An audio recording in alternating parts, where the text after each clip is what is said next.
What does our dream team have in store for us this week? Come on in and join me and let's find out.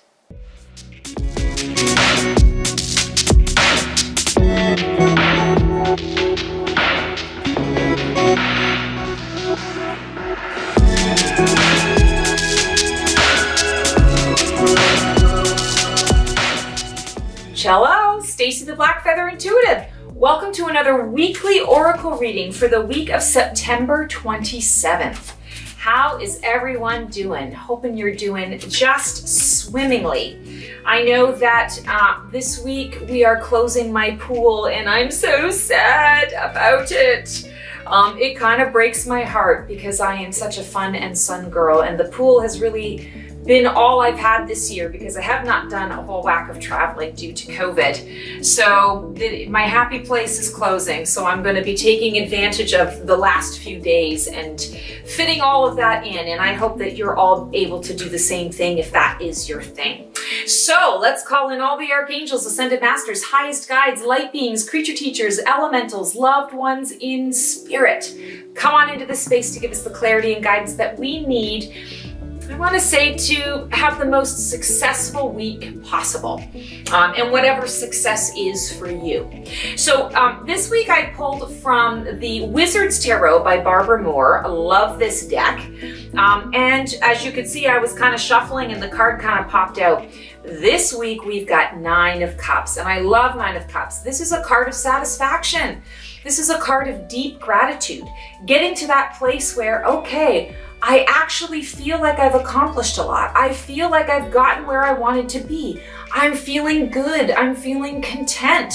I'm feeling very happy about what it is that I've accomplished and how I feel about it. Cups is all the realm of feeling, the realm of emotion. Nines is also about endings.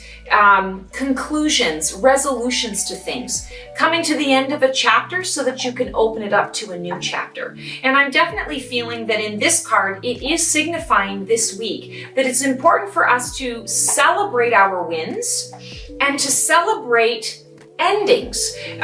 There's a stigma out there that, when something comes to an end, it's sad. It's, you're heartbroken. You don't want anything to end. We've been kind of trained to hang on to the bitter end. I'm not going to let this go. I don't want this to die off. I don't want this chapter to end. Sure, there are things that are really fun and joyous and free. And of course we want that to go on forever. But sometimes we hang on a little too long and then it loses its luster. It loses its sparkle.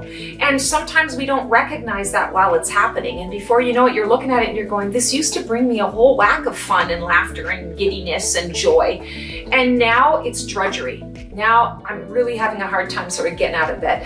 I hear this a lot with clients when it comes to work, when it comes to career path. And I went through it myself many, many years ago. I don't know, how many of you know this about me, but I used to be I am a trained opera singer. I just don't sing now. But I used to travel the globe singing opera. That's my schooling. That's my background. That was my passion. I lived it, ate it, breathed it, slept it. Everything. And then I was absolutely shocked when it started to wane, when the excitement of performing started to wane, I went into teaching, and I loved teaching and got so much passion and energy out of that and loved connection with the students. And when I started to, I had kind of pulled away from it for a while because I ended up moving here. I'm originally from Canada, and I moved here to get married. When I was getting married with my guy, there was a year that I couldn't work. And I was so anxious to be able to finally say, okay, yes, I can just teach voice. I don't have to do 57,000 other things. I'm just ready to teach voice. And when I opened up my studio, it was a completely different experience. It was like I was trying to bring back the dead. And I couldn't understand why. Because I loved singing. I loved teaching. I loved sharing all of that. It was so fulfilling. And yet, was it? It wasn't any longer. It took me a while to figure out, that chapter has come to an end, and it's time for me to now move into something new. Hence the Black Feather Intuitive. That all sort of happened around the same time. But this 9 of Cups is representing that. It's kind of like you at your at your peak of something and saying, yes, I've arrived. This feels really good. And now what's next? How can I wrap this up? How can I celebrate it and acknowledge it for all that it brought me, and also be able to let it go with excitement, allowing it to fly free and become something else that it wants to become, and allowing you to be able to receive something different, be open to a new experience and a new exchange. So this week, I feel like you want to really be taking stock of different aspects and areas of your life where you do things by rote, where you do things that you've been doing for a long, long time, and you want to evaluate.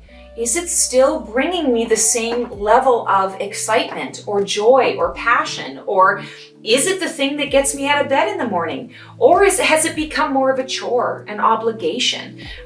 Is it something that I no longer want to do, but I don't really know where else to go? Ask yourself these questions, because I feel like the Nine of Cups energy is around us. If you don't feel satisfied, this card is saying it's time to look at what is going to bring you satisfaction. If you do feel satisfied, how can you celebrate it?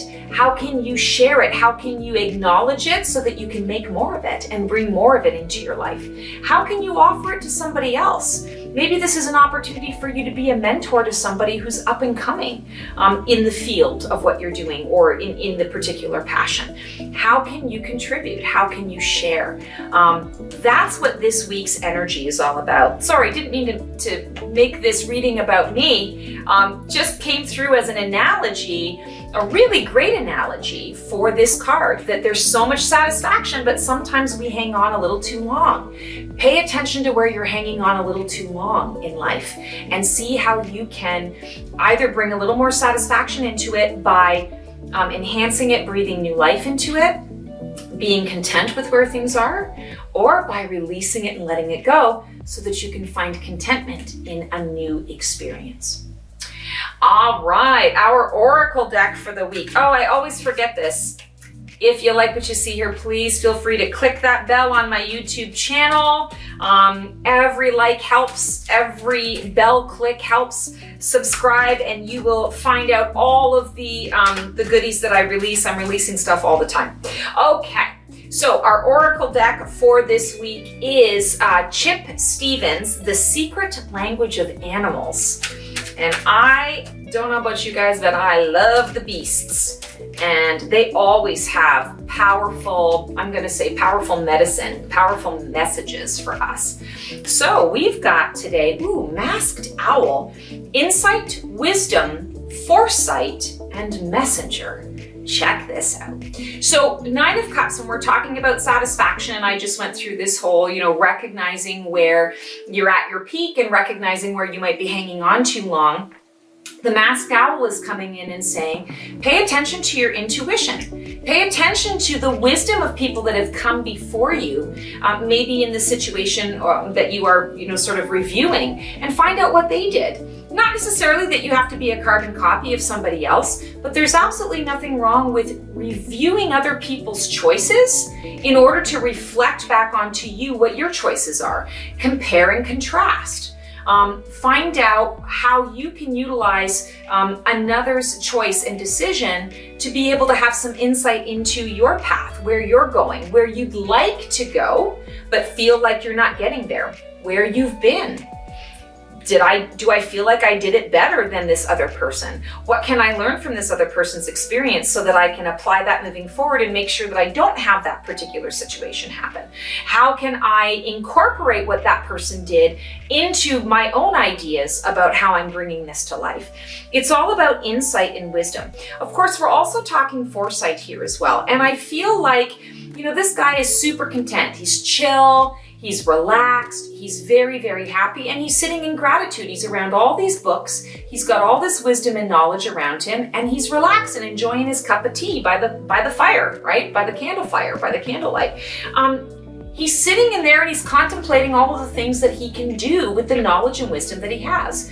That kind of equals foresight. Yes, foresight implies psychic wisdom and guidance, but I'm feeling like this message is also about how can you just sort of take a look at what's in front of you and be able to put some of the pieces together to be able to say, okay, I'm going to hypothesize, or the feeling that I'm getting is this might be how it's going to turn out. And as a result of how it's going to turn out, what would I like to do? What would I like to do now? What would I like to do differently? How do I keep this contentment moving in my life? How do I embrace that by using the wisdom that I have? Also, so to talk about the word messenger that's coming through here as well.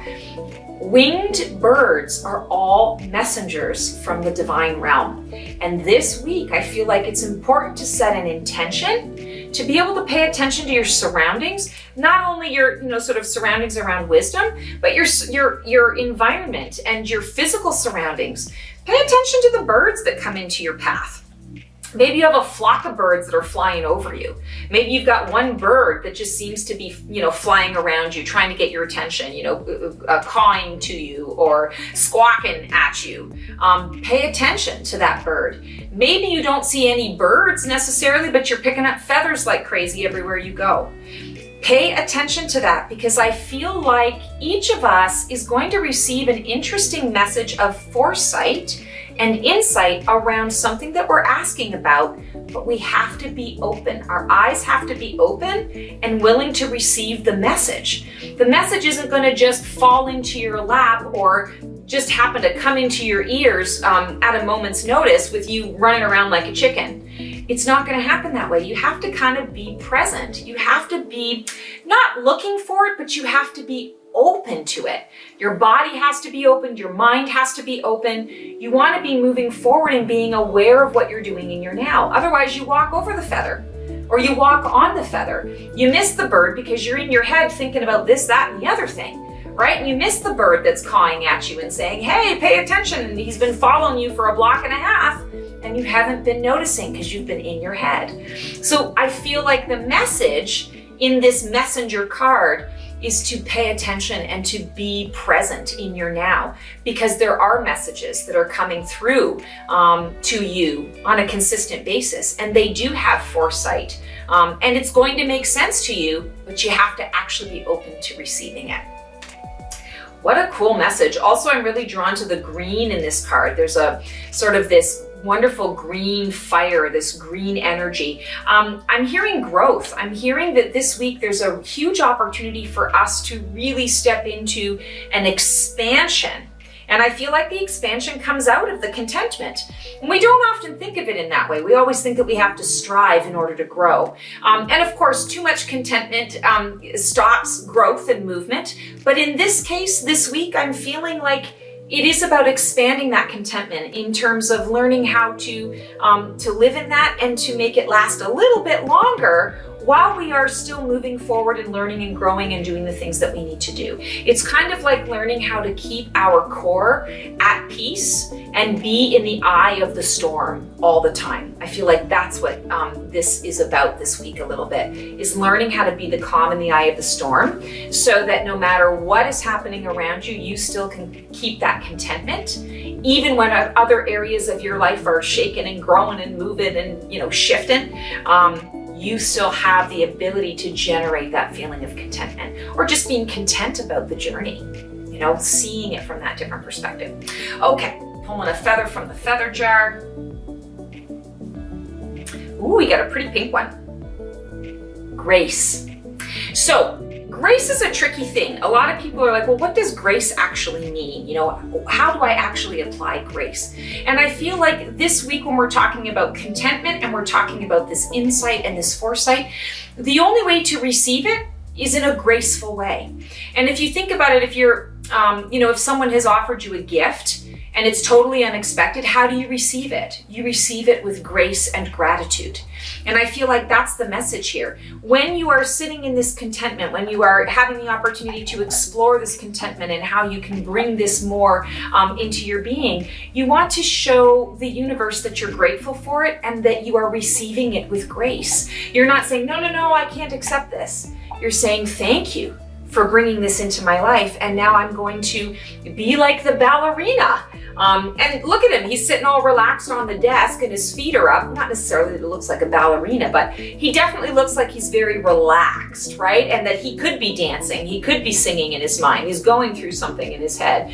And perhaps he's doing a graceful dance through life, gliding his feet across the floor. Of course, I always look like the elephant in a tutu when I'm doing that, and I'm having to laugh at this now as I'm sort of talking about how he's, gliding gracefully.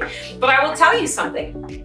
I actually go, speaking of the pool, I go into the pool, and when nobody else is around, I actually dance in the pool, and I feel graceful. It's one of the few times in my life when I actually feel graceful, because it's in the water. I can't tell whether I'm fumbling or bumbling. It feels like I'm gliding through the water. It feels sensual. It feels like it looks great. And therefore, I feel great doing it. And it's a great expression of grace, being graceful in a physical way, and that transmutes and transfers over into that heart and that soul space. So I don't know if that even is connected to these cards, but that is what's coming through today, folks. That is our reading for the week. Thank you so much for showing up and tuning in. It's so great to be able to do these videos and know that people are gaining something positive from it. So thank you so much for showing up.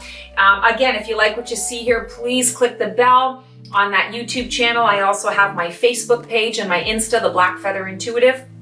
And I've got my website, theblackfeatherintuitive.com. I offer 30 and 60-minute readings. I actually call them sessions, and sometimes I call them experiences, because that's exactly what it is. You always have an interesting experience with your dream team. They always come through. And I always like to say, we don't always get what we want, but we always get what we need. And it's my job and my responsibility and my choice to always pass that on with a loving heart and a gentle tongue. So if you've got some stuff that you just kind of want to figure out, maybe you're feeling a little lost about where you're going, maybe you want a little sense of a better sense of direction and where you're going, maybe you just want a little bit of confirmation on how you've been feeling lately, or just a little clarity around what you've been feeling, would love to be of service. Please reach out and book a session. Would love to connect with you in that way. All right, guys, thanks so much. Take care. Have the most amazing week. Be safe, and we will see you next time.